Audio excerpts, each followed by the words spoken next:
Assalamualaikum warahmatullahi wabarakatuh. Salam Merdeka Belajar, salam perubahan.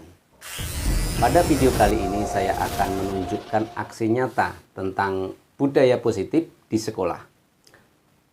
Menunjukkan nilai-nilai, keyakinan-keyakinan dan kebiasaan-kebiasaan di sekolah dan berpihak pada murid tentunya. Sehingga murid dapat berkembang menjadi pribadi yang kritis, penuh hormat, serta bertanggung jawab. Budaya positif ini sangat penting untuk menumbuh dan mengembangkan karakter yang kuat sesuai profil pelajar Pancasila pada anak murid. Membangun budaya positif di sekolah tentunya sesuai filosofi pendidikan Ki Hajar Dewantoro, yaitu pendidikan yang berpihak pada murid dengan memotivasi serta menggerakkan warga sekolah agar memiliki keyakinan dan dapat menerapkan nilai-nilai kebajikan yang disepakati, dapat terciptalah budaya positif yang berpihak kepada murid. Untuk menumbuhkan budaya positif di sekolah ini kita tidak bisa sendiri tentunya. Semua pihak warga sekolah harus saling bekerja sama dan harus punya strategi jitu untuk menumbuhkan lingkungan yang positif dengan menerapkan disiplin positif untuk menghasilkan murid-murid yang berkarakter, disiplin, santun, jujur, peduli, serta bertanggung jawab. Budaya positif di sekolah ini berisi kebiasaan yang disepakati bersama untuk menjalankan dalam waktu yang lama. Jika kebiasaan positif ini sudah membudaya, maka nilai-nilai karakter yang diharapkan akan terbentuk pada diri murid. Aksi nyata yang pertama yaitu gerakan literasi sekolah. Literasi ini bertujuan agar siswa memiliki minat baca sehingga keterampilan membaca akan meningkat. Di sini siswa diberikan kebebasan membaca dengan materi bacaan berisi nilai-nilai budi pekerti berupa kearifan lokal, nasional maupun global. Kemudian siswa menyampaikan secara bergiliran, menyampaikan hasil yang dibaca, menyampaikan hasil yang dibaca secara bergiliran dipandu oleh seorang moderator dari murid itu sendiri dalam penyampaiannya melalui media digital video conference yang disimak oleh semua siswa di kelas masing-masing dan dibimbing oleh guru. Berikut ini aksinya. Assalamualaikum warahmatullahi wabarakatuh. Salam sejahtera untuk kita semua. Izinkan saya memperkenalkan diri. Nama saya Raffi Atla Pratama dari kelas 12 IPS. Pada hari ini saya akan bertugas sebagai moderator pada kegiatan literasi bahasa Indonesia pada pagi hari ini. Sebelum itu, saya ingin mengucapkan terima kasih kepada Bu Nursinah karena sudah hadir pada kegiatan literasi pada pagi ini. Dan teman-teman dari kelas 12, dari IPS maupun IPA, saya ucapkan terima kasih. Sebelum memulai, alangkah baiknya kita berdoa terlebih dahulu menurut agama dan kepercayaannya masing-masing. Berdoa dimulai.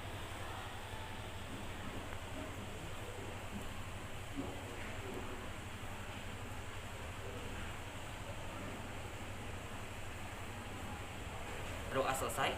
Untuk mempersingkat waktu, langsung saja kita ke sesi utama, yaitu presentasi. Kepada yang ingin presentasi, dipersilahkan.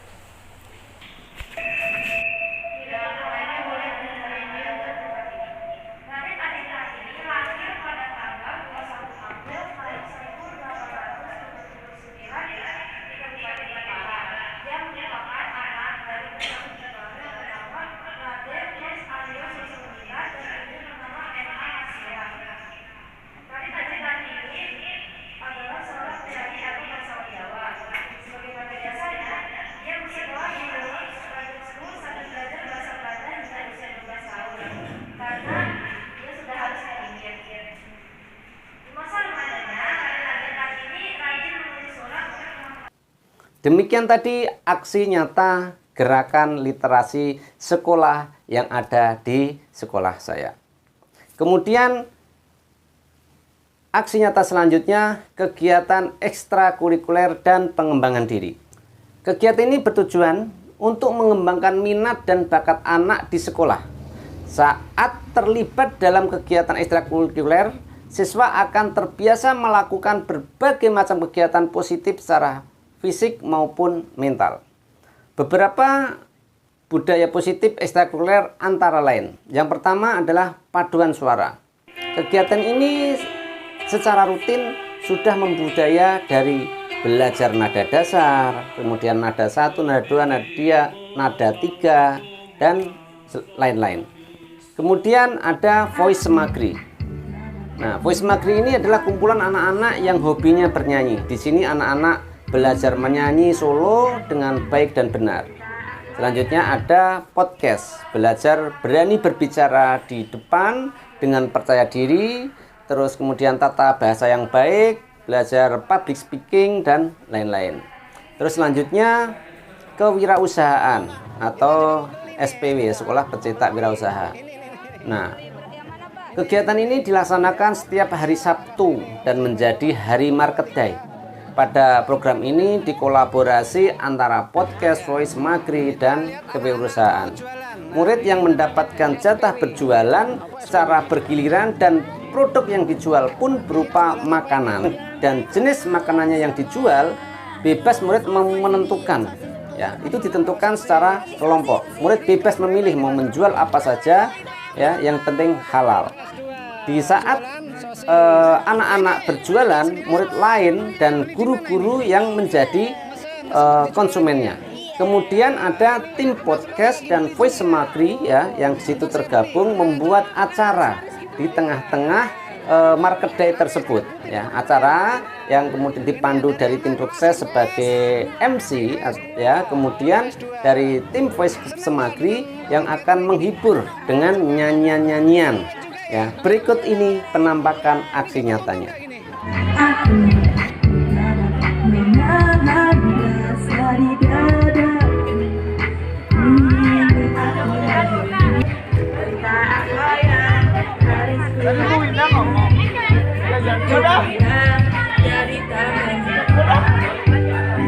Bukan maksud ingin merasakan cinta.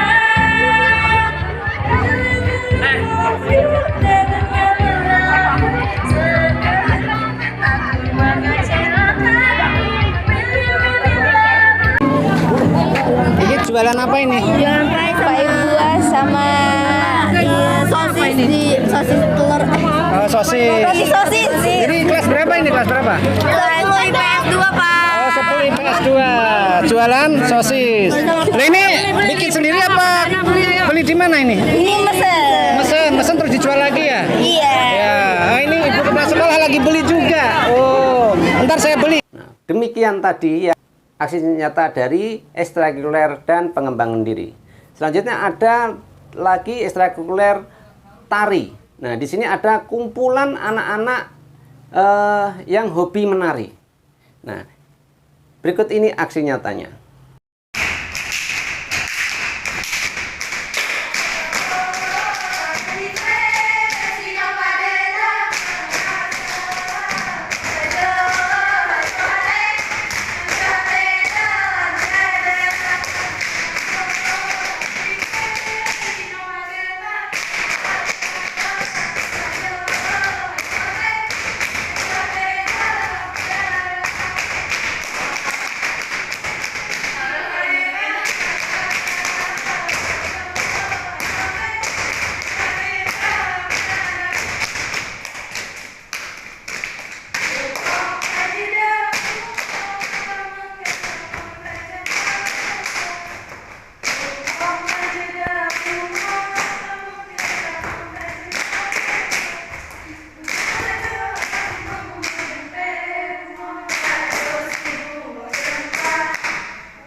Ada lagi ini aksi nyata dari kegiatan yang berbudaya religius. Ini ya yang pertama yang emang rutin dilakukan setiap pagi ya, sebelum belajar tentunya akan ada berdoa bersama dengan suara dikeraskan, dan kemudian setelah selesai belajar pulang sekolah pun akan diakhiri dengan doa. Itu yang umum dan mungkin sekolah lain pun melaksanakan.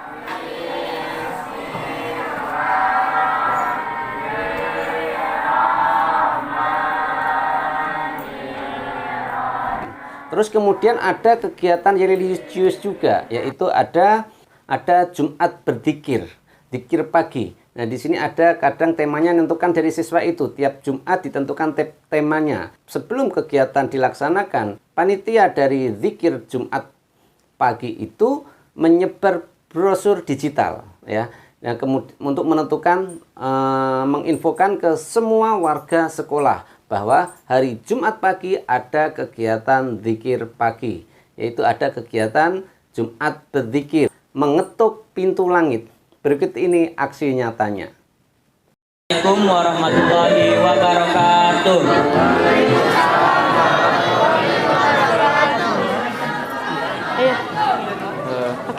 Yang saya hormati Ibu Kepala Sekolah SMA PGRI Depok, Ibu Dr. Andes Nina Mariana Alauddin MPD.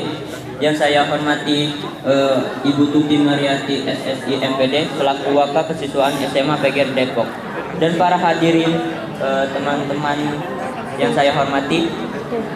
Pertama-tama marilah kita panjatkan puji dan syukur kepada Allah Subhanahu wa taala karena berkat rahmat dan karunia-Nya kita bisa berkumpul bersama. Salawat beriringkan salam tak lupa kita haturkan kepada baginda besar kita Nabi Muhammad SAW, yang mana telah membawakan kita dari zamannya kegelapan hingga zamannya terang benderang seperti saat ini. Untuk mempersingkat waktu, saya tidak perlu mengingatkan lagi untuk semuanya agar ikut membaca, ya, baik pada saat pembacaan suratul Fatihah, pembacaan zikir dan pembacaan suratul Yasin, semuanya wajib untuk mengikuti kecuali yang sedang berhalangan. Sama-sama mari kita mulai dengan istighfar. Astaghfirullahaladzim, astaghfirullahaladzim, alladzi la ilaha illa huwal hayyul qayyum wa atubu ilaih. A'udzu billahi minasyaitonir rajim. Bismillahirrahmanirrahim. Yasin wal Qur'anil hakim innaka laminal mursalin ala siratim mustaqim. Tanzilal azizir rahim tunziru qauman ma unziru aba'uhum fahum ghafilun.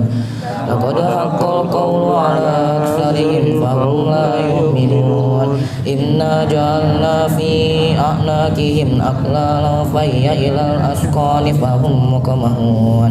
Waja'alna min bayni aydihim saddan wa min khalfihim saddan fa aghshaynahum fahum la yubsirun.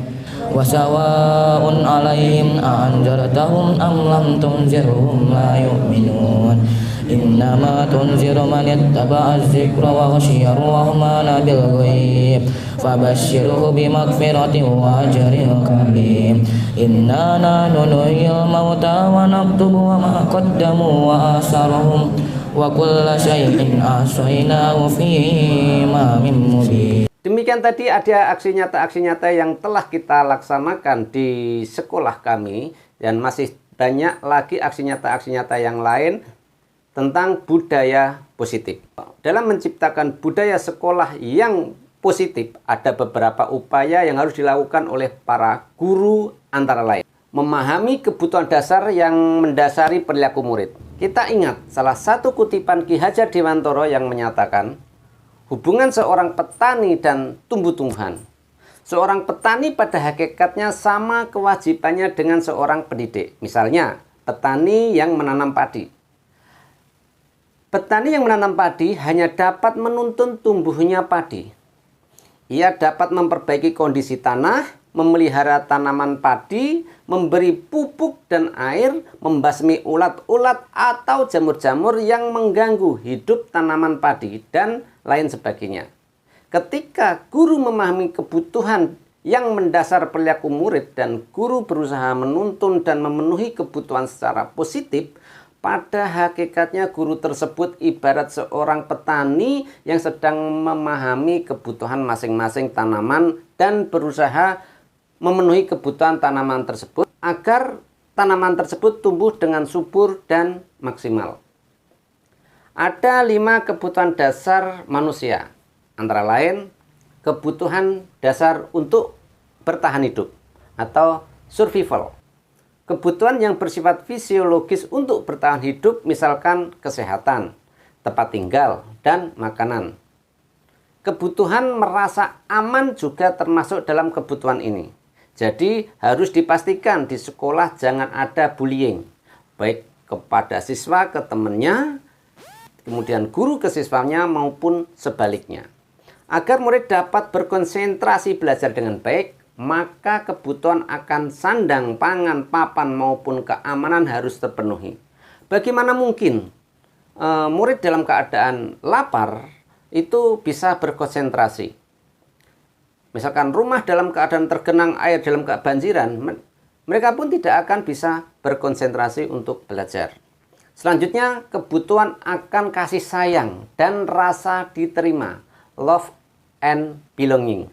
Kebutuhan psikologis, kebutuhan untuk disayangi dan diterima meliputi kebutuhan akan hubungan dan koneksi sosial, kebutuhan untuk memberi dan menerima kasih sayang, dan kebutuhan untuk merasa menjadi bagian dari kelompok. Kebutuhan ini memiliki keinginan untuk tetap berhubungan dengan orang lain, seperti teman, keluarga, dan kelompok di mana kita bergabung. Dalam hal ini, di kelas, di sekolah. Setiap murid ingin menjadi bagian dari kelas dan juga sekolah. Nah, sebagai guru, seharusnya kita dapat menerima murid kita apa adanya, sesuai dengan kodratnya. Karena setiap murid itu memiliki keunikan sendiri, memiliki kekuatan masing-masing, sehingga guru seharusnya bisa menciptakan kesempatan untuk murid berkolaborasi dan memiliki ikatan emosi satu sama yang lainnya. Kebutuhan yang ketiga adalah kebutuhan akan kebebasan atau freedom. Kebutuhan membuat pilihan. Murid harus diberikan kesempatan untuk membuat pilihan yang bertanggung jawab atas pilihan yang telah mereka putuskan. Memberi mereka kebebasan bukan berarti membiarkan mereka melakukan apa saja. Memberikan mereka melakukan apa saja yang mereka mau, melainkan lebih memberi kesempatan untuk membuat pilihan, menyuarakan pendapatnya dengan pede, dan memberikan kemerdekaan untuk mencoba hal yang baru. Pembelajaran berdiferensi juga dapat memenuhi kebutuhan ini, di mana guru dapat memberikan beberapa jenis tugas yang dapat dipilih oleh murid sesuai minatnya. Ini sangat baik untuk pengembangan murid. Ini sangat baik untuk mengembangkan murid menjadi lebih mandiri yang memiliki motivasi internal. Kebutuhan akan kebebasan adalah kebutuhan akan kemandirian, memiliki otonomi sendiri, memiliki pilihan, dan mampu mengendalikan arah hidupnya sendiri. Selanjutnya, kebutuhan yang keempat, yaitu kebutuhan akan kesenangan atau fun. Coba kita bayangkan bagaimana kehidupan tanpa rasa senang. Ini sangat menyedihkan. Sebagai guru juga harus memasukkan kegiatan yang menyenangkan dalam kelasnya. Kebutuhan akan kesenangan adalah kebutuhan untuk mencari kesenangan, bermain, tertawa. Selanjutnya, kebutuhan yang kelima adalah kebutuhan akan penguasaan atau power. Kebutuhan pengakuan atas kemampuannya. Setiap murid memiliki kebutuhan yang merasa kompeten, diakui atas pencapaiannya. didengarkan serta membuat dampak dan pengaruh. Memiliki harga diri. Murid yang memiliki kebutuhan dasar yang tinggi biasanya akan selalu menjadi pemimpin. Ketika kebutuhan dasar tersebut terpenuhi, maka murid akan tumbuh dengan seimbang dan bahagia. Sebaliknya, jika kebutuhan dasar tidak terpenuhi dengan baik, maka seorang akan mengalami emosi negatif seperti sedih, kecewa, bosan, ya, bahkan dapat melakukan perbuatan yang bertentangan dengan nilai kebajikan atau melanggar peraturan. Perilaku buruk seseorang biasanya adalah respon dari kebutuhan yang tidak terpenuhi, namun mereka tidak tahu cara untuk menyampaikannya. Jadi, kita sebagai guru harus mengetahui kebutuhan dasar agar dapat memahami alasan di balik sikap dan tingkah laku mereka. Jika perilaku tidak baik sehingga tindakannya tidak sesuai dengan nilai-nilai kebajikan, maka guru harus mencari tahu alasan yang mendasari tindakan tersebut. Dan kebutuhan apa yang belum terpenuhi melalui percakapan dengan guru dengan pendekatan disiplin positif. Murid dapat diajak bersikap reflektif apa yang mendasari tindakannya. Berikut ini aksi nyata disiplin positif yang diterapkan di sekolah yang dikenal dengan segitiga restitusi untuk menyelesaikan masalah anak yang berperilaku kurang baik karena kurang memenuhi kebutuhan dasarnya. Ketika kebutuhan dasar tersebut terpenuhi, maka murid akan tumbuh dengan seimbang dan bahagia. Sebaliknya, jika kebutuhan dasar tidak terpenuhi dengan baik, maka seseorang akan mengalami emosi negatif seperti sedih, bosan, kecewa, bahkan dapat melakukan perbuatan yang bertentangan dengan nilai kebajikan atau umumnya melanggar peraturan. Perilaku buruk seseorang biasanya adalah respon dari kebutuhan yang tidak terpenuhi. Akan tetapi mereka tidak tahu cara untuk menyampaikannya. Jadi kita sebagai guru harus mengetahui kebutuhan dasar agar dapat memahami alasan di balik sikap dan tingkah laku mereka. Jika perilaku tidak baik sehingga tindakannya tidak sesuai dengan nilai-nilai kebajikan, maka guru harus mencari tahu alasan yang mendasari tindakan tersebut dan kebutuhan apa yang harus dipenuhi. Melalui percakapan dengan guru dengan pendekatan disiplin positif, murid dapat diajak bersikap reflektif apa yang mendasari tindakan tersebut. Berikut ini aksi nyata disiplin positif yang diterapkan di sekolah yang dikenal dengan segitiga restitusi untuk menyelesaikan masalah anak yang berperilaku kurang baik karena kurang terpenuhi kebutuhan dasarnya. Segitiga restitusi ini adalah sebuah dialog antara murid dan guru atau orang tua agar bisa menghasilkan murid yang mandiri dan bertanggung jawab. Dalam hal ini, guru sebagai manajer dengan mengembangkan motivasi intrinsik. Nah, proses dialog ini terdiri dari 3 langkah yang digambarkan dalam segitiga restitusi. Nah, dalam segitiga restitusi ini kan ada 3 sisi. Sisi yang pertama, menstabilkan identitas. Kemudian sisi kedua itu validasi tindakan yang salah, dan sisi yang ketiga menanyakan keyakinan. Nah, berikut ini aksinya penerapan menggunakan segitiga restitusi. Berikut ini videonya.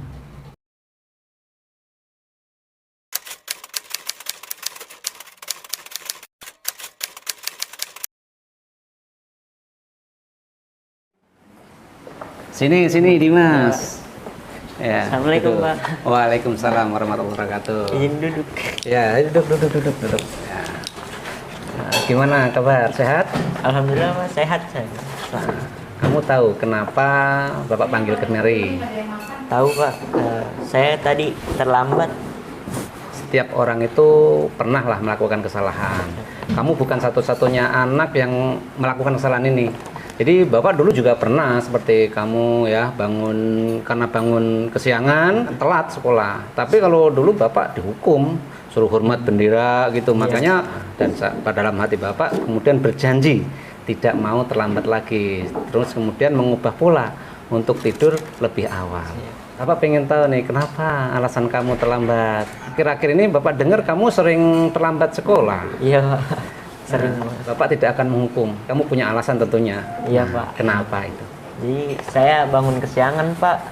Loh, kok sama dengan cerita Bapak tadi? Tas dulu dah, tas dulu. Iya, sama-sama kesiangan ya. Nah, emang mama kamu tidak bangunin? Ya, mama saya sudah bangunin Pak. Tapi tidur lagi. Oh, tidur lagi. Kamu nggak sholat subuh dong? Sholat Pak. Ya habis sholat saya ngantuk jadi saya tidur lagi. Oh, tidur lagi. Terus kemudian nggak bangunin lagi? Mama saya sama papa udah berangkat duluan ke kantor. Oh, gitu. Terus kamu ketiduran lagi gitu Iya, ya? Alasannya kenapa kok bisa bangun siang gitu? Saya main game Pak. Oh, main game? Iya Pak. Saya suka main game juga, cuman kalau saya cuman sekedarnya main game itu paling jabatannya setengah jam kalau pas sesi kosong gitu.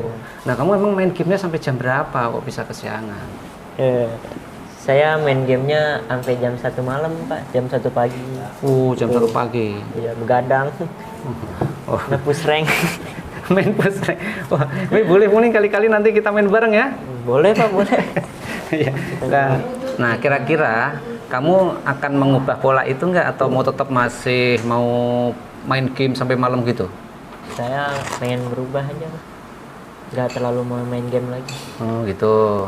Nah itu apa yang menyebabkan itu? Apa karena Bapak panggil, kamu takut gitu? Cita-cita kamu apa? Cita-cita saya sih pengen jadi brimob. Pengen jadi brimob ya? Nah itu tentunya kan harus nilainya bagus ya. Kalau misalkan nilai kamu nggak bagus, itu nanti kira-kira orang tua kamu itu sedih nggak? Ya udah pasti sedih Pak orang tua kalau nilai anaknya jelek. Nah terus itu yang menjadi motivasi kamu untuk berubah gitu? Kalau buat motivasi saya pengen ngeliat orang tua saya bahagia. Iya. Jadi saya harus memperbaiki nilai saya gitu. Oh iya bagus ya. Tapi bukan karena takut dengan saya dong. Enggak Pak. Ya alhamdulillah lah kalau kamu emang punya motivasi seperti itu kan keren ya. Kamu bisa langsung mau berubah ya. Jadi kamu berjanji, tentunya berjanji dalam diri kamu sendiri. Siap. Ya, tidak mau kesiangan lagi ya. Siap. Oke. Apa kira-kira yang akan kamu lakukan agar kamu tidak terlambat lagi? Saya bakal tidur lebih awal dan tidak bermain game saat malam hari. Biar nggak kebablasan. Biasanya kalau saya main game saya suka kebablasan sampai jam 2, jam 3. Bisa jam langsung 1. hilang gitu main gamenya? Nah, insya Allah kalau pelan-pelan saya bisa Pak. Pelan-pelan ya, jadi dikurangin aja ya, Iya, dikurangin. Nanti paling sampai jam-jam 10, Iya. sebentar, setengah jam, terus malam minggu, lama-lama bisa hilang. Jadi jangan keterusan ya. Iya, jangan terpaku sama game banget jadinya.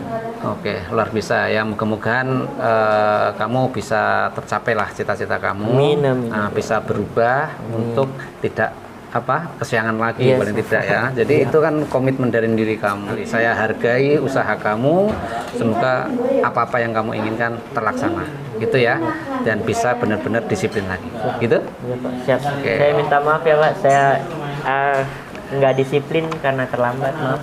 Ya nggak apa-apa, kamu udah punya kemauan untuk berubah itu luar biasa ya. Itu Bapak udah senang sekali ya. Yang penting kamu mau berubah itu, dan itu dari diri kamu sendiri gitu kan, tanpa ada paksaan gitu. Oke, kalau gitu ini kan udah waktunya pulang ya. Iya, Pak. Dan kamu ntar dicari mama kamu lagi ya. Ya udah kalau gitu. Oke lah, siap-siap. Itu langsung mau pulang ini ya. Iya Pak. Ya udah kalau gitu. Oke ya, hati-hati jalan ya.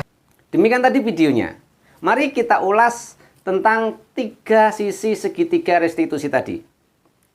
Pada sisi pertama, menstabilkan identitas, bahwa membuat kesalahan adalah bagian dari proses pembelajaran.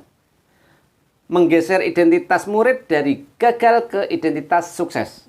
pada video tadi, Dimas berperilaku jarang masuk sekolah adalah melakukan identitas gagal. Jika kita mengkritiknya, maka posisi tidak akan berubah.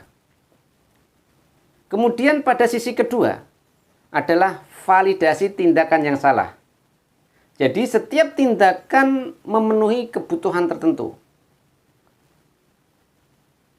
Pernyataan atau pertanyaan tidak menghakimi atau memojokkan sehingga dapat mengembalikan murid pada posisi positif. Selanjutnya sisi ketiga, menanyakan keyakinan. Pada saat perilaku yang salah telah tervalidasi dan identitas sukses telah stabil, maka murid telah siap mengaitkan keyakinan-keyakinan dengan tindakannya yang salah tadi dan pemikirannya telah bergeser ingin menjadi orang yang dituju. Dalam penerapan segitiga restitusi perlu diperhatikan beberapa hal. Antara lain, yang pertama, perilaku yang salah perlu dikaitkan dengan nilai-nilai atau keyakinan-keyakinan yang telah disepakati. Kemudian, kesediaan orang yang telah melakukan kesalahan untuk memperbaiki masalah. Penyelesaian masalah buat serelevan atau memiliki hubungan masalah yang ada.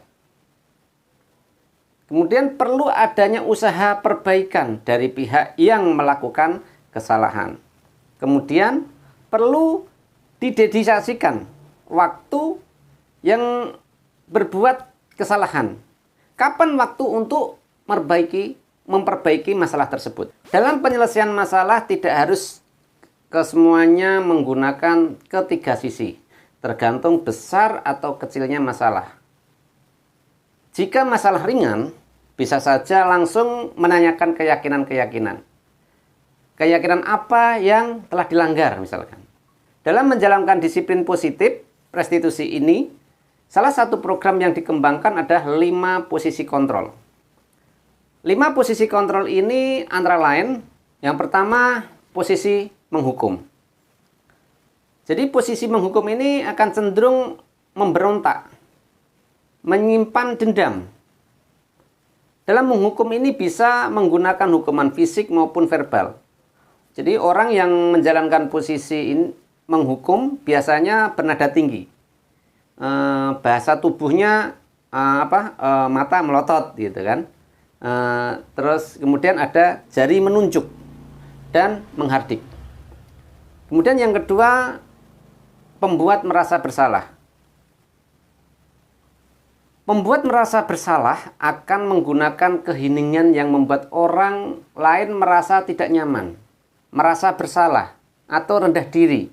Biasanya nadanya lebih halus, sedih, ya, melas gitu.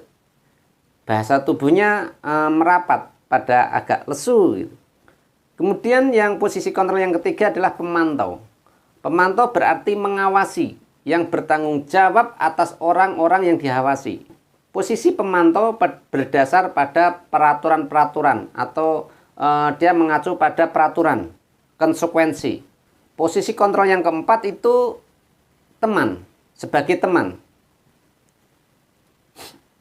Guru yang memposisikan diri sebagai teman tidak akan menyakiti murid, tetap mengontrol murid secara persuasi.